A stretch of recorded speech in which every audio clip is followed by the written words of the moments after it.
अगर आप Asia, London और न्यूयॉर्क सेशन में ट्रेडिंग करते हैं तो एशिया सेशन की टाइमिंग आपको पता है, सुबह 5:30 बजे से चलता है, ये 11:30 बजे से, और ये शाम को 4:30 बजे से। तो देखिए, मैं आपको पहले ही एक वीडियो में बता चुका हूँ कि एक्यूमुलेशन, मैनिपुलेशन और डिस्ट्रीब्यूशन में ये तीनों सेशंस डिवाइडेड होते हैं। देखिए, मान लेते हैं कि मार्केट एशिया सेशन में कुछ इस तरीके से चल रही है, उसके बाद ऐसे चली है, यहाँ पर साइडवेज हो गई है। तो देखिए, इसका हाई और लो मार्क कर लीजिए, ये लो पॉइंट है और ये इसका हाई पॉइंट है। तो इसको हम एक स्केल में डिवाइड कर देंगे और आपको ट्रेडिंग नहीं करनी है, एंट्रीज नहीं लेनी है। लंदन में आपको क्या करना है?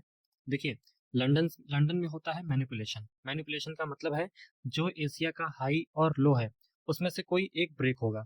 देखिए, मान लेते हैं मार्केट यहाँ पर छुट्टी थी, तो इसके बाद कुछ इस तरीके से चलेगी। अगर नीचे ब्रेक करता है, तो उसके बाद कुछ साइडवेज या थोड़ा और मैनिपुलेशन होगी, और उसके बाद न्यूयॉर्क सेशन में इसका जो हाई था, हाई, वो पक्का ब्रेक होगा। जैसा कि देखिए, यहाँ पर ये एशिया सेशन है, इसका ये लो है और ये इसका हाई है। तो लंदन सेशन में इसका हाई पहले ही ब्रेक हो गया था, और उसके बाद देखिए जब न्यूयॉर्क सेशन शुरू होता है तो डिस्ट्रीब्यूशन शुरू हुआ, यहाँ से डाउन ट्रेंड फॉलो हुआ, और फाइनली इसका जो लो था वो यहाँ पर फाइनली ब्रेक हुआ।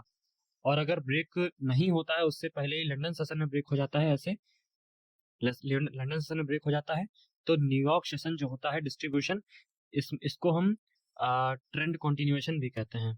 ट्रेंड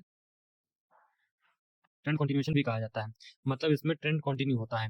अगर लंदन में ट्रेंड अप ट्रेंड रहा है, यहाँ से डाउन ट्रेंड, फिर यहाँ से करेक्टर चेंज, और करेक्टर चेंज के बाद अप ट्रेंड रहा है, तो न्यूयॉर्क में भी ट्रेंड कंटिन्यूएशन ही रहता है, ये भी अप ट्रेंड ही जाती है, कुछ इस तरीके से अप ट्रेंड जाएगी। मान लेते हैं कि लंदन में इसका हाई ब्रेक हो गया है, तो आपको तुरंत यहाँ पर से एंट्री लेनी है लॉन्ग की, और इसके हाई तक का टारगेट रखना है। आपको इसका हाई तक का टारगेट रखें, स्टॉप लॉस इसके जो लो था उसके थोड़ा सा नीचे रख सकते हैं।